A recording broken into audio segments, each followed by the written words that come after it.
Hello, everybody, and welcome to Monday Night Quarterbacks. My name is Anthony Gianelli. I'm Xander Munson. And we were supposed to have Josh Minahan with us, but unfortunately, he will not be here with us today. So, you'll have the two of us at least. Yep, got a two-minute show today. Oh, yeah.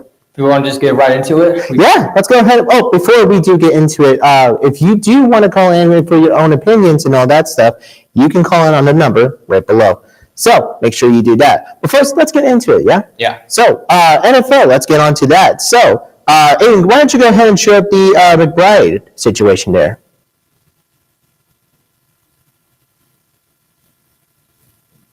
Anytime now. All right, while we're waiting on that. Oh, there we go.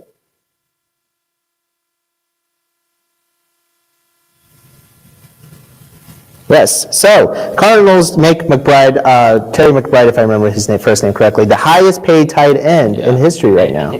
Steve, the thing about that is he's a younger player, too. He's not like one of those seasoned veterans. He's, I think, only in his third year. I was about to say, it was either his second or third, I remember, but from what I've seen his last year, he's been making some incredible grabs and plays as well. Making some incredible grabs, but not that many touchdowns. He did set the record for the most amount of catches without a touchdown, so that's a little tragic. Nope, but I think he'll get there at some point, but don't let it get to your head, though, with that payment, though. Oh, yeah. Let's see. In the basketball world, college basketball, Nebraska has won the inaugural College Basketball Crown Championship.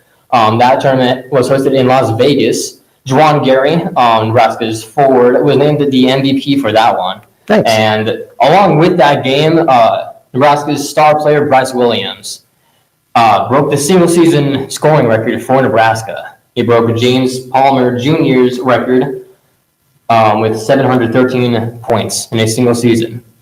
That's pretty impressive there. Yeah. And that's a good ending for Nebraska basketball, too, because with how... Sorry, go ahead. Yeah, it's a little bittersweet with us, our stretch down late in the season with us losing, like our last 4 games in a row. But just being able to get into that crown, being able to show what we can do late in the season, especially with our younger players getting mentored by our older players like Juwan Gary, Bryce Williams, because we just had, we have a walk-on who wasn't getting any playing time, but during the crown, he actually got playing time, scored 20 total points. So that's a huge thing for development. But I think that's just one of those things where it's just going to grow, where you have the NIT and now the crown, just another tournament to develop players and teams. Yeah, was that? And if I remember correctly, they get extra cash from that, correct? Yeah, they do.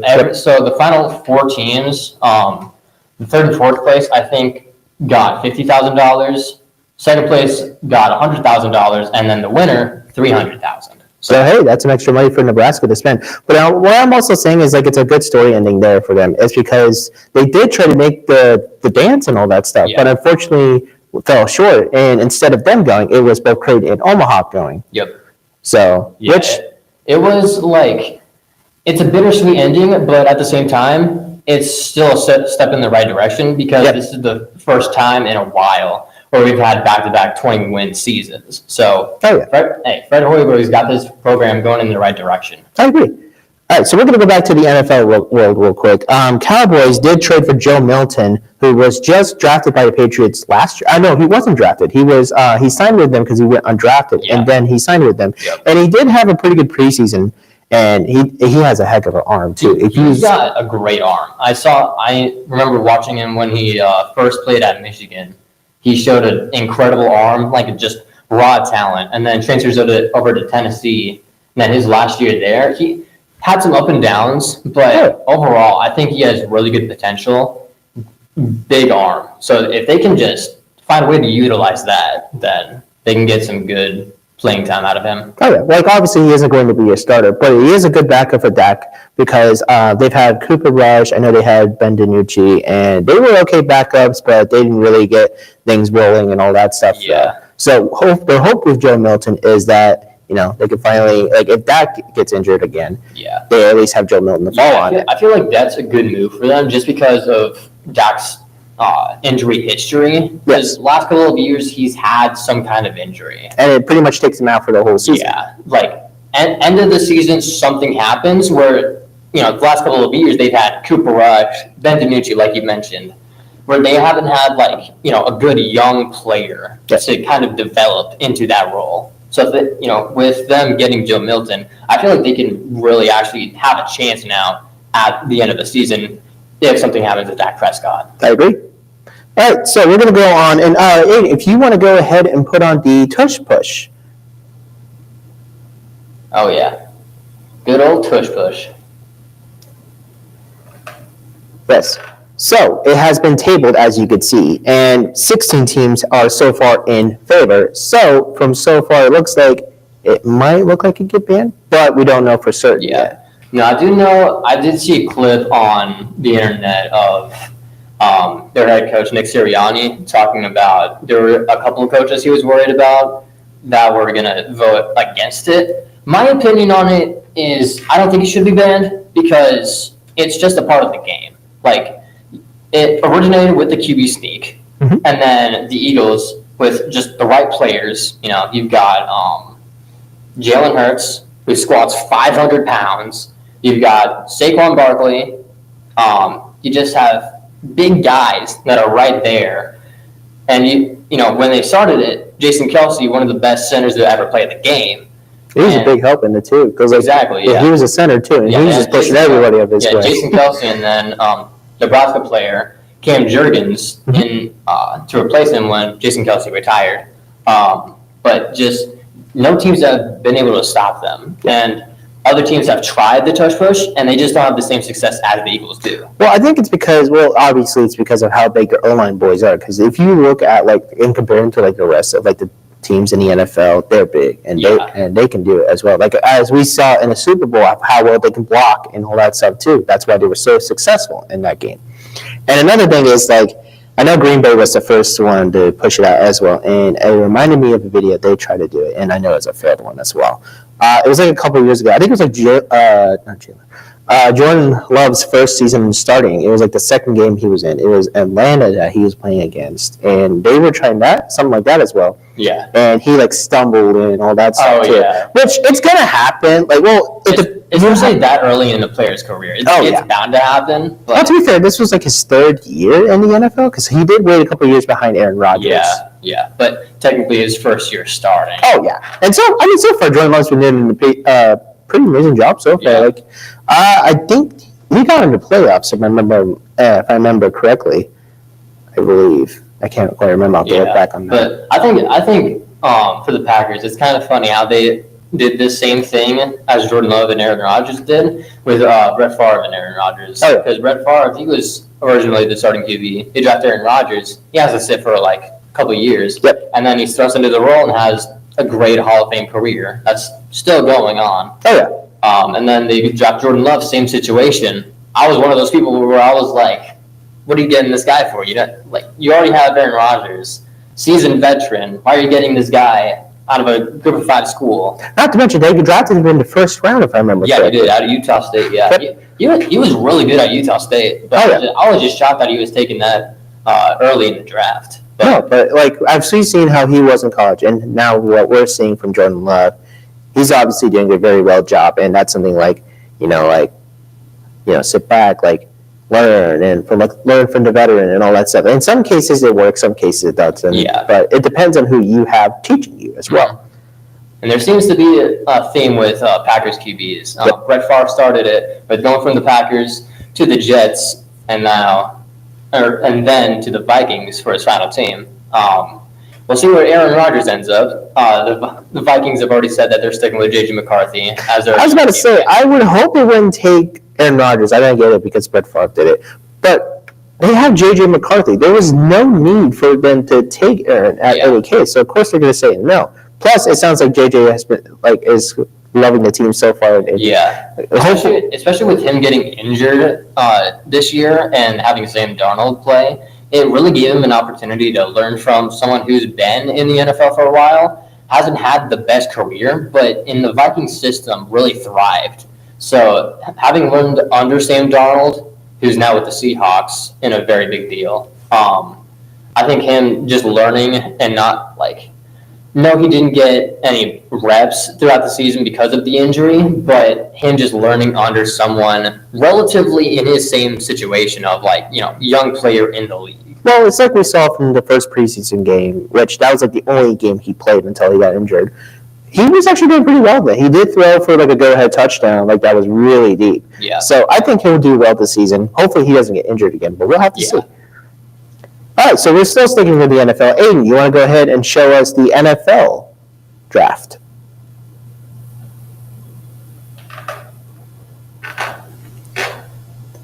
Yes, so the draft will be starting on April 24th through 26th, so it is coming sooner than It's coming expected. up in the next couple of weeks. So my thing is, who do you think is going to draft it first? I think it's going to be Cam Ward. I believe so too. The Titans, they did just they did just sign Tim Boyle as their QB, so bit of a QB competition right there. But no, I think they'll take Cam Ward with that pick because from everything that I've seen, just Cam Ward, he's got just such potential. Yep. Like, now I know a lot of the experts don't want to use that word, but there's just, with what you've seen from him at each of his schools, starting with Incarnate Word, Miami, Washington State, you've seen his development at each of those schools. Oh, yeah. You've seen him grow as a player. I think the sky's the limit for this kid. Oh yeah, and like how he played in Miami this season. Like yes, he had like an upset loss against what was it, Georgia Tech, if I remember correctly. Yeah, they had a couple of upset losses, which kind of tanked their chances of the playoffs. No, yes, yes, but no, Cam Ward, I think he'll go first.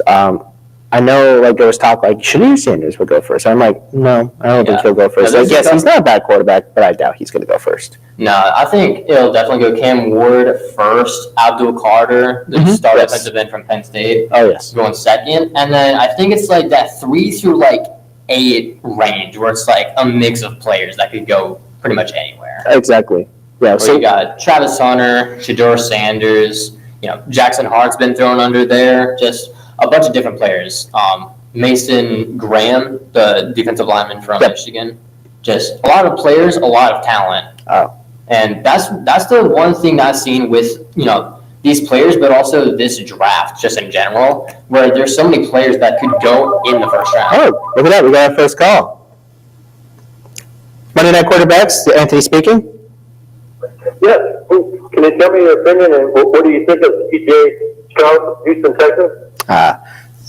So bringing in some Texans. So CJ Stroud, whoo boy, he's having he had a slump last year actually, but his first start of the year was phenomenal. That was like a record-setting rookie season for him, where seeing him coming out of Ohio State, I was like, this guy is going to be someone in the NFL. I just didn't think he would do it so early. Oh yeah, but no, like so, yep. And his second season, he wasn't like putting up numbers like he did in his rookie year, but he still got the Texans to the playoffs, and he still performed well. Either it's going to be good or it's not going to be good. Exactly. No, I think CJ Stroud will definitely pan out. He did have this sophomore slump, which is going to happen for some players. Yeah. But I think overall he's going to work for the Texans. Yeah, and from what I'm sorry, go ahead. Okay, thank you. Yeah, thank you for calling. Thank you. Bye.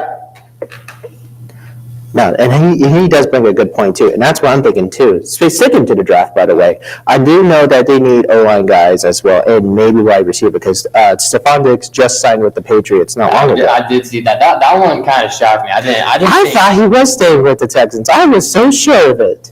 Yeah, because he was only there for half a season and then gets injured with an ACL. And he was doing really well too, and it looked like he was loving it too. I was so surprised.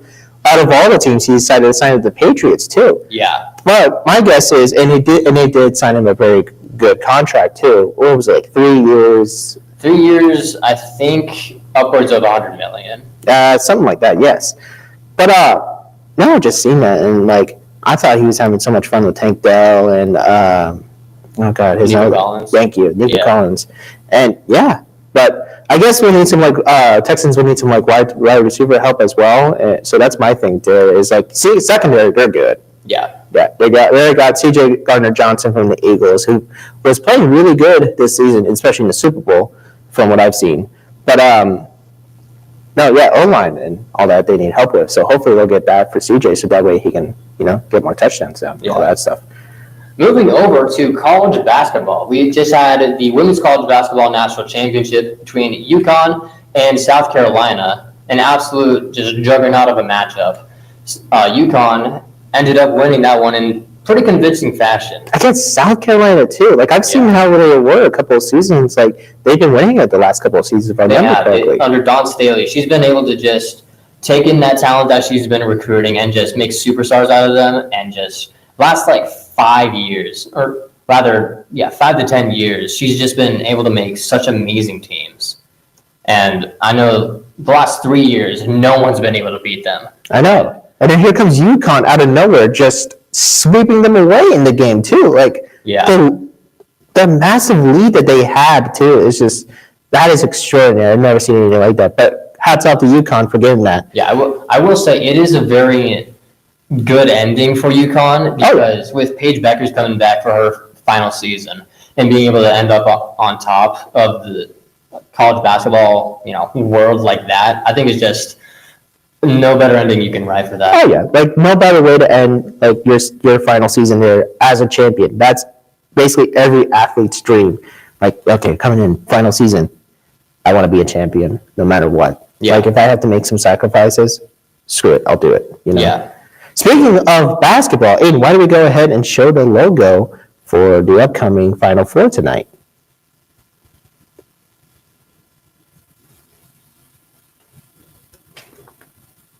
So that is happening tonight, as I recall. College Basketball National Championship, the ending of the ever so great March Madness. Oh boy, it's been great. Well, first the Final Four. You had two great matchups. Florida-Auburn, they go at it. With a relatively younger head coach and a very seasoned head coach at Auburn, and then what a fight between Houston and Duke. That one, I was watching that one, and I was for sure with Duke. Less than a minute on the clock with the lead that they had. They eventually blew a 15, Houston went on a 15-3 run in the final minute to win the game, which with that defense, the game in general was amazing. Just for a Final Four game, or just a game like basketball game in general, pure cinema. I know, it was so crazy. And it makes me think, because Houston is one of the, if I remember correctly, they're one of the first three Texas schools, not the first three, but one of the three Texas schools to make it to the championship. Because if I remember right, and I was talking to a friend about this the other night, it was Texas a while back. I can't remember what the second team was. I can't remember if it was Baylor. I think it was Baylor, if I remember correctly. I'll have to research on this. But then Houston making it to not only to the final game, but that's in San Antonio too. Yeah, you're definitely going to have some home crowd there. Florida versus Houston. Florida's fourth time in the championship game. Yep. First time since 2007. And then for Houston, this is their first championship game appearance. I was about to say, I don't think I've ever seen Houston make it this far. With Keldon Simpson at the helm, they've made it to a bunch of Sweet 16s, a lot of Final Fours. I think they have the most Final Four appearances, but he's just never been able to get over that hump of making it to the top game. Yeah, and as a Houston native, that is pretty sweet to see. So good luck, Houston, tonight. I am hoping y'all win. I gotta say, with that defense that they showed against Duke, that was just a dogfight. And I think if they make it a dogfight tonight, I think Houston wins. I think so too. We'll have to see tonight then. Yeah, because with Houston, they have the number one defense in the nation, and then they also have the number one 3-point scoring offense in this March Madness run. And so compare that with Florida, who has a big man with Charlie Condon, and then they've got another big guy who can shoot threes as well. Yep. But then they've got a really good guard who can just light it up any day. So if Houston can slow those guys down with LJ Cryer and the rest of them, I think they've got a pretty good chance. I agree. I think they do have a pretty good chance. Now, we're going to go ahead and move on to MLB. And Aiden, if you want to go ahead and show us the Freddie Freeman video.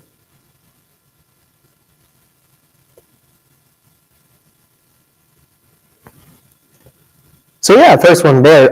Freddie Freeman is on the injured reserve list, but for what reason? I wonder. And oh, this is a little hard to bring up actually because he got in the injured reserve because he slipped in the shower. Oh, really? Yes, I kid you not. That is what it said, and I'm quoting on ESPN here. That is my source. He slipped in the shower. That's one of those where it's like, that's a story for your entire life. Yes. You have the grandkids sitting at home. Hey, Grandpa, what happened in your career? Well, kids, let me tell you. One time, slipped in the shower, got hurt. I'm sorry. Oh my goodness. Because I had to double back on that because I was looking and I was coming up with notes for the show and I had to double back on that. And I'm like, he slipped in the shower and he got an injury reserve? That's a first for me, actually. Yeah, no, I've never seen anything that crazy. I mean, I do hope he gets better though. But that's still, I'm sorry, it was kind of fun. Yeah. Well, speaking of baseball, one of the biggest contracts in sports history went down the other night as Vladimir Guerrero Jr., infielder for the Toronto Blue Jays, signed a 14-year, $500 million contract extension to stay in Toronto. Woo! Toronto really loves him then, if that's the case. But 14 years? Yeah. He's going to be there for a while. I hope he finds a good place to live. It's almost similar to the contract that Juan Soto got with the New York Mets. Right. With how big that was. And now you got Vladimir Guerrero kind of, got jealous with that. He got jealous and he was like, I need to match that. But he's been one of those really consistent players. I'm not really in the MLB sphere as much as, the rest of the people are. Yeah. But, I mainly follow the Royals and see what they're doing. But this contract, that was one of those things where I just had to take a double take. Oh, yeah. I was like, am I seeing those numbers correctly? What's going on there? Well, for me, it shows how Toronto is so loyal to, it works both ways of how loyal they are to each other. He wanted to stay with Toronto because he loves it there and he probably loves the city. And Toronto really loves to keep him and don't want him to go somewhere else. And they have an opportunity to possibly make it to the World Series with his talent. So they're like, you know what? We can do this. 14 years, what was it, 500 million? Yeah, $500 million. Exactly. That's a pretty sweet deal if you ask me. Not including the bonuses that he probably gets for how many. I'm guessing do get bonuses for when you do grand slams or anything like that. I don't know about any of those contract clauses, but I do know that he's been a very consistent player throughout his entire career, around batting around that 300 range. Yeah. But also, being the cover of MLB The Show. Oh, that's right. I did forget about that. MLB The Show 24. Oh, yeah. Cover athlete for that. So, being one of those, great players that's going to be in, kind of this generation of great players. Oh, yeah. So. Yeah, we'll have to see how that goes. That's going to be really interesting to see how the season goes. Keep an eye for, Juan Soto and Vladimir Guerrero Jr. and anyone else who decides to sign a massive contract extension. There you go. Now, we're going to go down to St. Petersburg real quick because obviously the hurricane, what was it, Helen, if I remember correctly, Hurricane Helen, I might be wrong here. The hurricane that hit there last year, and when they hit Tropicana Field, the roof was a complete mess, and it still is a mess to this day. So, and I have the details here, give me 1 second. So, St. Petersburg is to spend $22.5 million to fix Tropicana Field. They were looking to move out more into the Tampa Bay area, if I remember correctly, for the Tampa Bay Rays, excuse me. But I guess St. Petersburg wants to really keep them, so they're going to try to do whatever they can to fix the stadium. Because right now the cover is off on the roof stadium, and you can pretty much see inside. So, and obviously the Rays aren't playing there since baseball's starting up. So they're playing, I can't remember the field they were at. I should have wrote it down. But they're playing at a different field, obviously somewhere in the area, if I remember correctly. It's not like the park where they played at, obviously, but it'll have to do for right now. It's like the same situation where the Minnesota Vikings had this kind of situation. Yep. No, I think I saw the pictures of the stadium, and I was like, that's a lot of damage. What's going to happen during the MLB season? Yeah. So them going to somewhere else and that team trying to keep them at that field doing whatever it takes. I think that's just a testament to see like how much the community cares for not just the MLB, but for the Mariners. Mm-hmm. Yeah, and the Rays had like a plan where they were going to do like a park. Like they even posted like on social media like a render of like their new stadium. I believe like downtown Tampa or something like that stuff. Yeah. And it looked pretty sweet. I'm not gonna lie, it looked pretty sweet. But thing is with renders, sometimes they're not going to always go through. And that's what we're pretty much seeing right here. Now, will they fully fix the stadium with this budget, and will the Tampa Bay Rays agree? We don't know for sure. But for St. Petersburg, definitely a step in the right direction. Definitely a testament to St. Petersburg for housing the Rays. And the thing that I want to watch out for is to see what kind of renovations that they make due to the stadium being destroyed. Will they make like futuristic updates? I have no idea if they will, but it will be exciting to see. But it does remind me of like, and I know I already said the Vikings, but like Minnesota Vikings had to do this before back in, oh God, what was it, 2015, if I remember correctly. It was like 2016, before the new stadium was built at that time. The old stadium they had caved in from the snow.